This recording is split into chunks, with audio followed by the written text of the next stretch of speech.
Nat, bienvenue sur ma chaîne. Je suis contente de vous retrouver aujourd'hui pour une nouvelle review qui m'a été demandée par une de mes abonnées. Donc aujourd'hui je vous présente un petit peu plus en détail le Animal Wisdom Tarot qui a été fait par Don Bunk et les illustrations sont de Liola. Ola Liola. C'est paru chez Psycho Books dans un joli petit coffret qui est identique à l'Océanique Tarot qui est paru en fait chez le même éditeur. Et c'est vrai que les boîtes sont vraiment sympas. Donc je vais commencer par ça, je vais vous montrer la boîte un petit peu. Donc elle s'ouvre de façon assez rigolote sur le côté. Voilà, vous avez donc un espace de rangement à l'intérieur qui vous permet de bien ranger vos cartes et votre livre. Donc ça c'est vrai que c'est appréciable. En plus le format est assez sympa, je trouve. Donc vous avez le dos des cartes, vous verrez, qui est repris en fait sur cette illustration là, qui est très très belle. Vous avez quelques illustrations ici sur le côté et un petit peu partout en fait sur la boîte. Voilà, et puis on vous dit un petit peu ce qu'est ce Animal Wisdom Tarot. Donc c'est corps, esprit et âme quelque part. C'est ce qui est marqué Body, Mind and Spirit ici.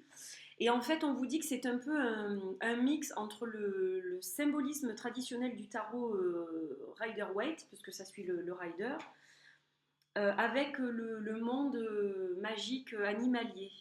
Voilà, le monde merveilleux des animaux.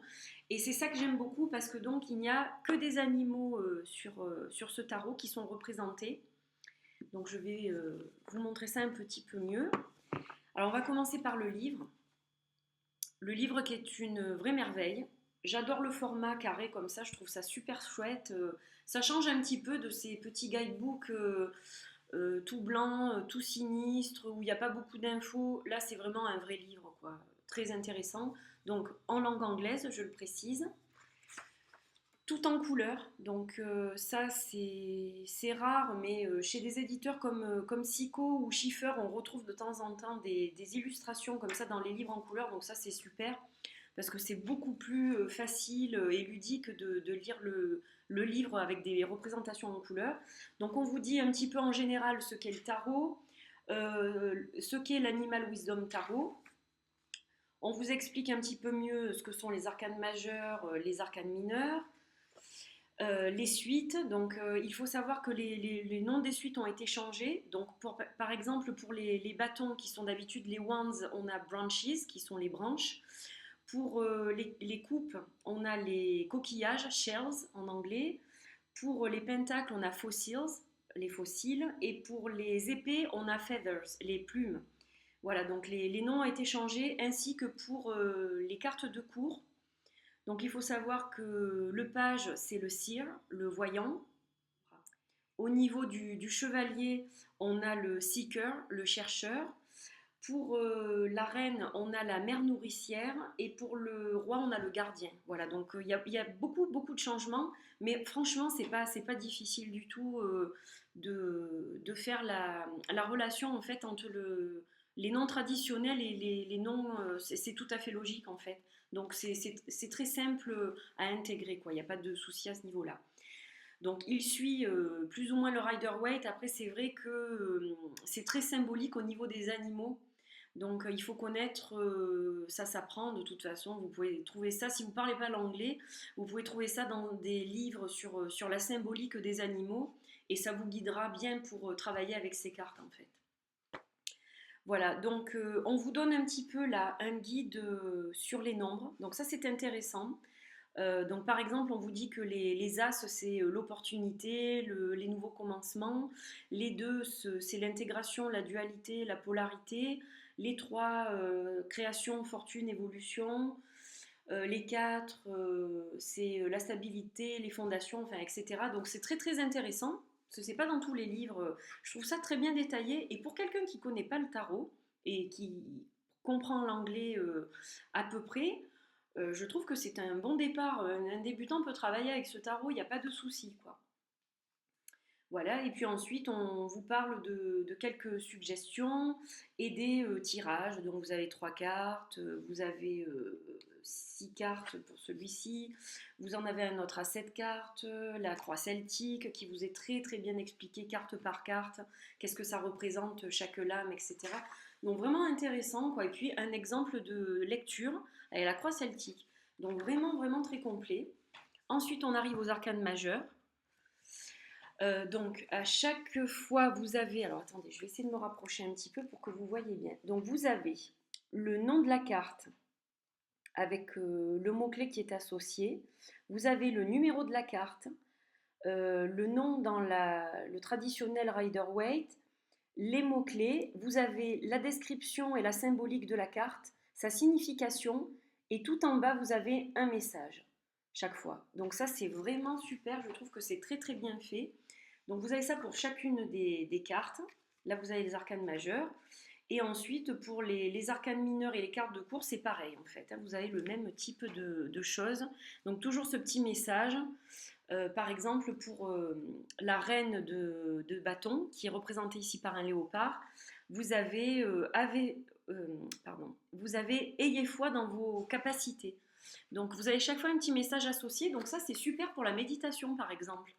Parce que si vous tirez une carte pour méditer, donc en écrivant sur votre journal un peu ce qu'elle représente, etc., juste avec la phrase clé, ça va vous guider en fait pour votre méditation et votre journée. Donc je trouve ça assez sympa. Voilà, un petit livre vraiment très bien fait.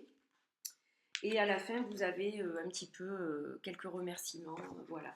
Donc un livre très complet qui fait 95 pages, 96 pages.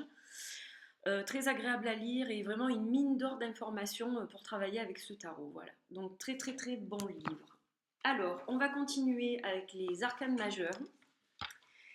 Alors, vous allez voir donc qu'il y a des différences par rapport au traditionnel Rider-Waite, ça c'est sûr, mais on s'y retrouve par rapport à quand même la symbolique. Donc on va commencer avec le coyote, qui est un petit peu le farceur, le blagueur, donc qui correspond bien à l'image du fou. Et on le retrouve au bord de cette falaise. Et donc en fait, le coyote va représenter l'adaptabilité, c'est-à-dire qu'il ne sait pas vraiment où il va, mais il s'adapte un petit peu à toutes les situations. Donc je trouve que la symbolique du fou, elle est bien conservée dans cette carte.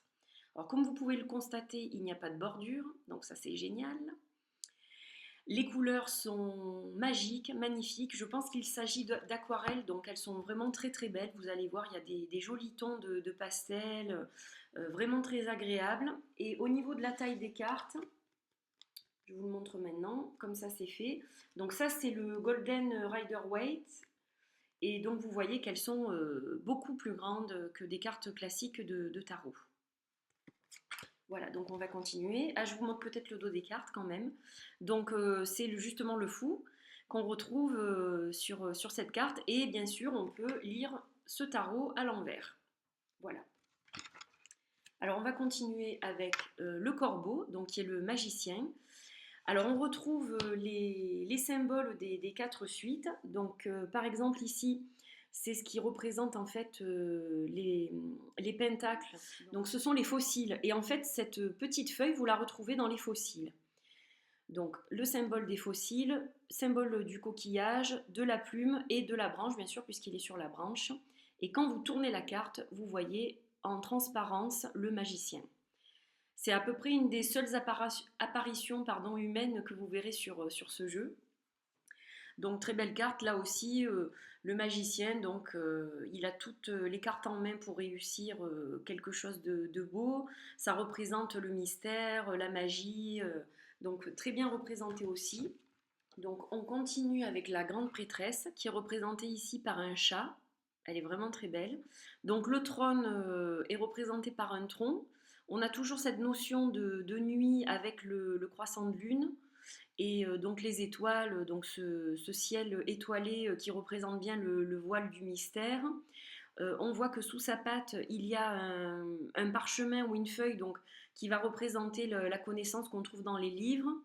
Et donc le chat qui représente toujours le mystère. Et qui donc avec le nom qui est associé au chat, Knower of Secrets, c'est la connaissance universelle des secrets. Voilà, donc c'est aussi, ça représente très bien, je trouve, la grande prêtresse. Donc je continue avec la vache, qui est la mère de la terre. Donc on voit une vache qui attend ses petits. Là aussi, on a la représentation de l'impératrice. Alors même si on ne retrouve pas les symboles habituels sur la carte, mais on a quand même cette notion d'abondance, de mère nourricière, de générosité. Voilà, donc c'est tout ça qui est symbolisé dans cette carte. Alors, en carte 5 des arcanes majeures, nous avons le bélier. Donc le bélier représente surtout l'autorité en fait dans notre culture. Mais par exemple dans l'Égypte ancienne, ces cornes en spirale étaient souvent associées en fait à la sagesse et à la connaissance de la vie, au cycle de la vie, etc. Donc il y a beaucoup de symbolique dans cet animal et je trouve qu'il représente assez bien justement l'empereur. Donc vous voyez que on ne retrouve pas forcément l'imagerie Rider-Waite, puisqu'il s'agit d'animaux, c'est différent, mais on retrouve quand même au niveau de la symbolique associée à ces animaux la signification des arcanes majeures du Rider-Waite. Alors en 5, vous avez le hiérophant, donc, qui est représenté ici par un taureau. Donc vous voyez que on l'a appelé le gardien de la tradition secrète. Et il a effectivement autour du cou ce trousseau de clés avec plusieurs clés. Donc on peut imaginer qu'il y a derrière ces portes, chaque porte des traditions différentes. Et donc c'est lui qui transmettra son savoir et ses traditions. Vous voyez que sur son front il y a le symbole du taureau. Donc je trouve ça aussi très bien représenté. Alors ensuite nous avons la carte numéro 6 qui est la carte des amoureux. Donc avec ce magnifique soleil qui irradie ces deux petites abeilles au-dessus de la ruche. Donc on a le symbole bien sûr de la notion de deux, donc qui peut être soit la dualité, soit justement l'union, avec ces petites abeilles qui travaillent. Donc on travaille sur quelque chose de nouveau, donc ça peut être bien le début d'une relation par exemple. Donc elle est très intéressante aussi au niveau symbolique, celle-ci j'aime beaucoup, l'éveil du cœur. Donc elle est très très jolie. Voilà. Alors pour le chariot, vous avez un magnifique Pégase. Donc là aussi, il a un magnifique symbole, vous voyez sur sa cuisse. Et vous voyez aussi qu'il y a une aile noire, une aile blanche. Donc ça, c'est repris. Vous avez la lune. Donc c'est un petit peu tout ce qui est intuition. La lune est associée à l'intuition. Donc le chariot, eh bien c'est souvent comme une avancée. C'est-à-dire que on avance, quoi qu'il arrive, on avance. Et même si ça n'a pas été facile jusqu'à aujourd'hui, eh bien on est quand même sur une période où les choses ont l'air de s'accélérer, de s'améliorer. Donc je trouve intéressant l'interprétation du Pégase qui est comment dire, un véhicule divin, le véhicule des dieux. Donc pour moi ça reprend bien quand même l'imagerie du chariot. Voilà, je la trouve très belle. Alors là nous avons en 8 la force. Donc là encore vous voyez une apparition humaine. Donc vous retrouvez le lion avec la femme. Et donc le titre de cette carte, c'est la règle du cœur ouvert. Donc en fait, ça veut bien dire que notre force n'est pas seulement dans notre physique, elle peut être aussi donc à l'intérieur de nous et notamment dans notre cœur. Donc en 9, on a la carte de l'ermite qui est le gardien de la lumière. Et là, on retrouve parfaitement la symbolique de l'ermite, c'est-à-dire donc on retrouve la nuit avec ce ciel étoilé et ce croissant de lune. Au niveau de la chouette, donc la chouette peut se diriger la nuit sans problème. Et donc elle représente aussi la sagesse, l'intuition. Et donc on voit qu'elle cache cette lumière légèrement avec son aile. Donc c'est comme un besoin en fait de se cacher des autres, de se retrouver un peu seul pour réfléchir, se poser, voilà, méditer, être un peu seul avec soi pour se retrouver un peu. Donc Très belle interprétation de l'ermite pour moi. Je la trouve vraiment très belle. Donc, vous pouvez voir que les couleurs sont magnifiques. Alors là, on a l'araignée qui est la roue sacrée.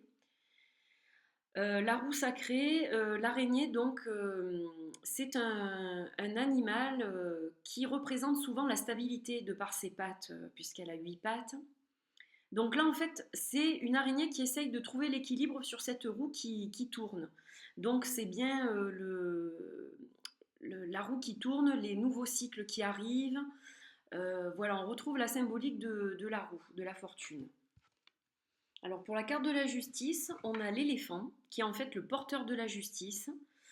Alors l'éléphant représente dans les cultures asiatiques la force, l'équilibre, l'intégrité. C'est un animal qui est sacré dans énormément de cultures. Par exemple, au Laos, lors du Nouvel An bouddhiste, les cormacs laotiens se mettent sous la trompe de leur éléphant et il est dit qu'en fait, ils vont récupérer toutes les capacités de l'éléphant, c'est-à-dire la force, l'intégrité, etc. Donc c'est un animal qui est sacré dans énormément de cultures et qui représente donc parfaitement cette notion de justice de par son intégrité. La chauve-souris, qui est le maître de la suspension. Alors c'est vrai que la chauve-souris, elle est connue pour rester pendue pendant un certain temps à un arbre de nuit, hein, au soleil couchant. Là, on voit que le soleil se couche. Donc en fait, ça nous invite à patienter tout simplement. Il y a une attente et voilà, c'est la meilleure chose à faire. Il ne faut pas jouer les victimes, ça sert à rien. On ne peut pas faire avancer les choses plus vite. Donc là, il y a patience, c'est le maître mot dans cette carte. Je trouve ça très bien représenté aussi. Pour la mort, alors elle est magnifique, hein. Je m'approche un petit peu. Donc on a la mort avec ce magnifique papillon de nuit. Donc vous voyez la tête de mort qui est représentée. Alors souvent, c'est vrai que le papillon de nuit est associé à la communication avec les morts, aux esprits.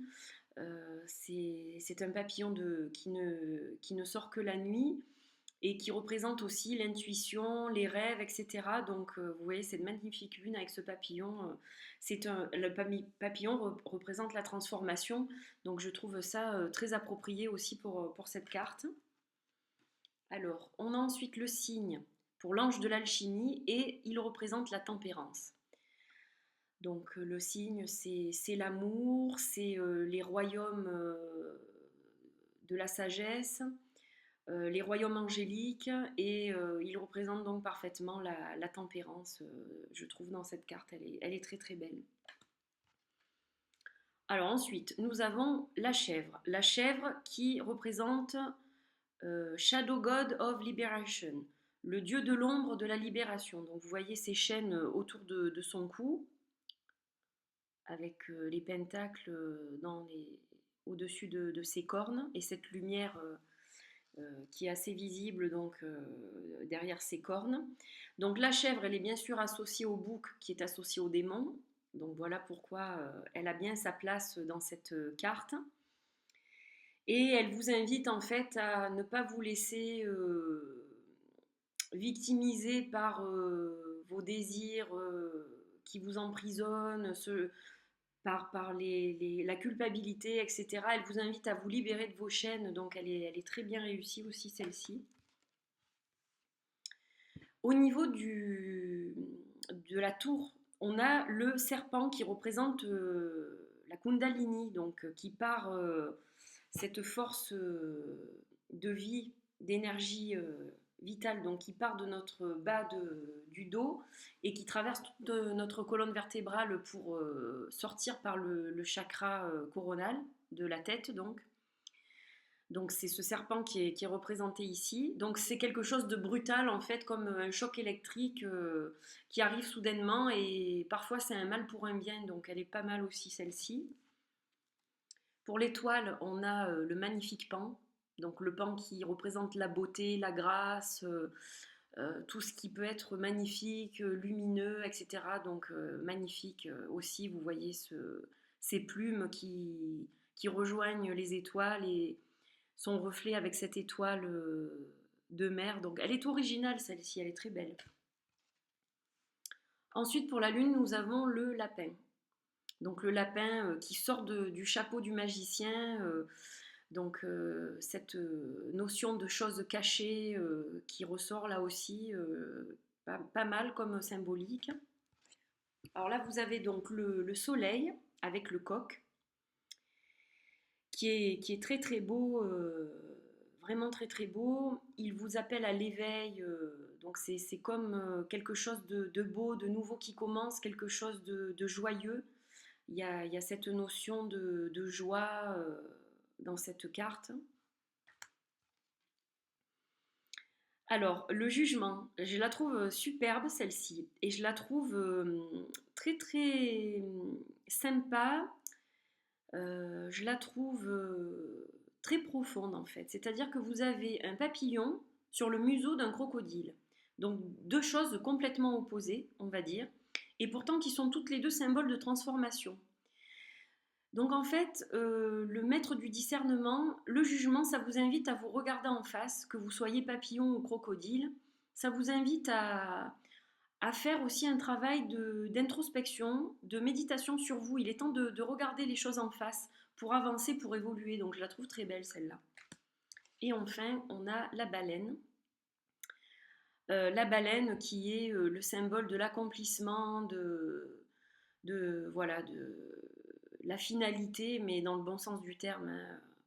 Donc très très belle carte aussi, vraiment très réussie avec des couleurs magnifiques. Alors à présent, je vais passer aux suites. Donc je vais vous montrer chaque fois la suite de l'As au 10 et les cartes de cours de cette suite également. Je vais moins m'étaler sur les explications parce que c'est vrai que j'ai fait quand même un long passage sur la symbolique avec les arcanes majeurs. Donc là, je vais juste me contenter de vous les montrer parce qu'elles sont vraiment très jolies, vous allez le voir. Donc là, vous avez par exemple pour l'As des branches, donc qui est l'As de bâton, le serpent.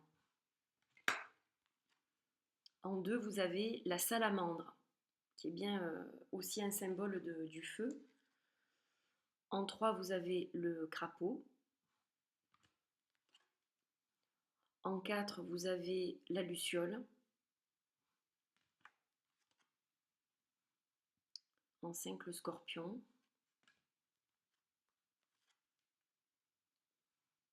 Celle-là, elle est très très jolie, je trouve. J'adore les couleurs. Vous avez le colibri en 6 de branches. Le lézard en 7. Le jaguar en 8 avec la lune et le symbole de l'infini. Le lynx en 9. Le scarabée pour le 10. Et ensuite, on va passer aux cartes de cours. Donc, vous avez pour le gardien qui correspond au roi, donc le tigre. Pour la mère nourricière, on a le léopard. Pour le chercheur, on a le chameau. Et pour le voyant, on a le renard. Alors, on va à présent passer aux plumes qui correspondent aux épées. Donc, vous avez l'as d'épée avec la cigogne, qui est très belle. Donc là, vous voyez que c'est des paysages différents, un petit peu, voilà, qui correspondent bien aux épées. Vous avez le héron en 2, le gros bec en 3. Donc je vous traduis les noms, hein, comme ça, vous savez un petit peu. Là, vous avez le canard en 4. Alors ce qui est intéressant, c'est qu'en fait, vous avez des symboles dans cette carte qui sont assez sympas. Donc le 4 d'épée, c'est le repos. C'est souvent associé à ça. Donc là, vous voyez qu'il y a le trèfle à 4 feuilles. Donc ça veut dire on a un petit peu de chance finalement, hein. Et là, le canard est appelé Loun. En fait, Loun, c'est le symbole du vilain petit canard, un petit peu de l'idiot du village. Voilà, hein, le mot loon, c'est une signification un peu comme ça en anglais. Donc je trouve ça intéressant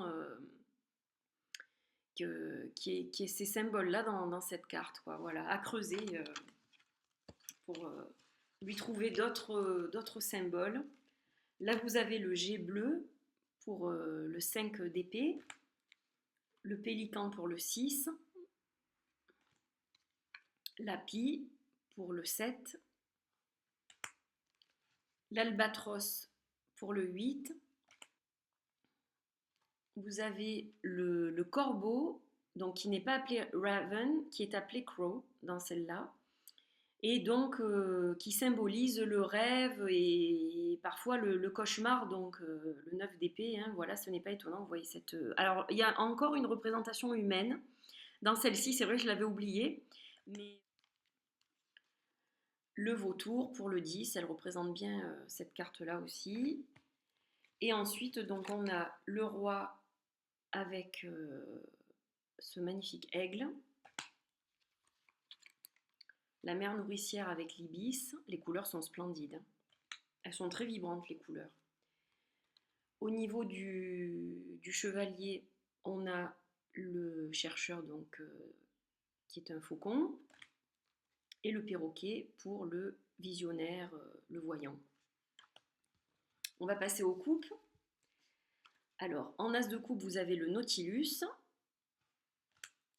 Pour le 2 de coupe, magnifique, vous avez les dauphins, avec le symbole du yin et du yang, donc l'équilibre féminin-masculin, très joli. Ensuite, on a les otaries pour le 3, qui font la fête, qui sont souriantes, qui profitent. Pour le 4, on a le crabe. Pour le 5, on a la méduse. Pour le 6, on a le lamentin.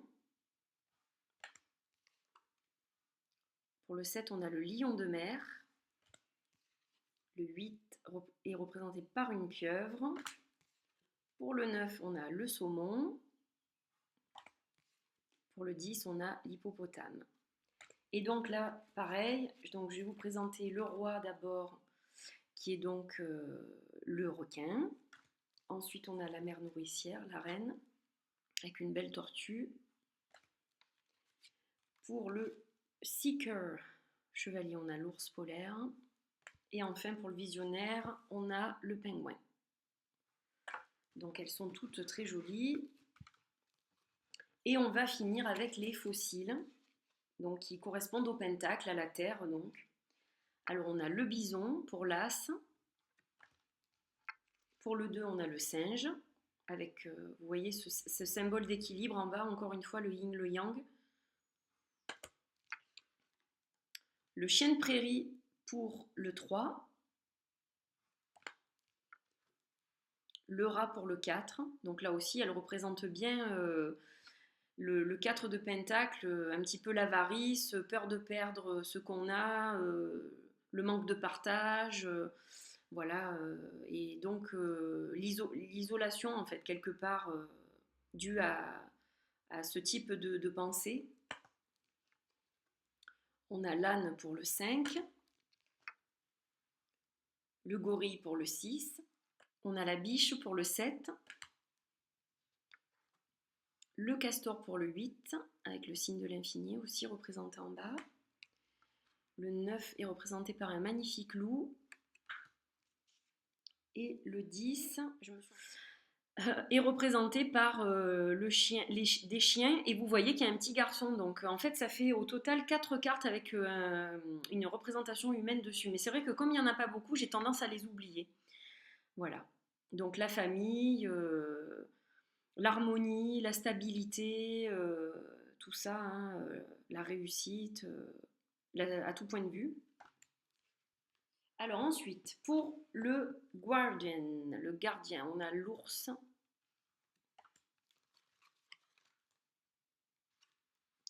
La mère nourricière, la reine, le cochon. Pour le chevalier, on a le lama. Et enfin, on a le raton laveur pour le visionnaire, le voyant. Voilà, dernière carte. Donc là, vous les avez toutes vues. Alors c'est un jeu que j'aime beaucoup, surtout pour travailler à cette période de l'année, au printemps. Je trouve qu'il est très propice pour cette période, de par ses couleurs en fait. C'est vrai que ces teintes, Elles sont très printanières, elles sont très douces. Voilà, c'est un beau jeu pour le changement, je trouve. Même si on est bien installé dans la saison maintenant. Mais c'est vrai que je travaille un petit peu avec ce jeu qui est vraiment très beau. Donc il est assez épais. Les cartes, elles sont de bonne qualité. Elles sont souples mais rigides de ce qu'il faut aussi, quoi. Elles sont bien. Donc elles sont assez brillantes, hein, par contre. Il faut aimer un petit peu les cartes qui brillent. Je suis pas fan, mais ça ne me dérange pas. Ce jeu est vraiment très bien, hormis un petit peu, je vous dis, cette brillance. Elles sont plastifiées. Donc voilà, sinon il n'y a rien d'autre qui me gêne avec ce jeu. La taille des cartes est bien aussi. Voilà, donc je crois que j'ai à peu près tout dit. J'espère que cette vidéo vous aura plu. Voilà, donc je vous dis à très bientôt pour une nouvelle vidéo. Il y en aura d'autres, hein. Je suis en train de préparer au fur et à mesure certaines vidéos. Voilà, donc j'espère que vous êtes toujours aussi content de me suivre. J'ai vu que mon nombre d'abonnés avait augmenté ces derniers temps, donc je suis très contente que vous me suiviez comme ça me fait très plaisir. Voilà, donc je continue pour vous. Je vous dis à très bientôt, une bonne semaine, bye bye.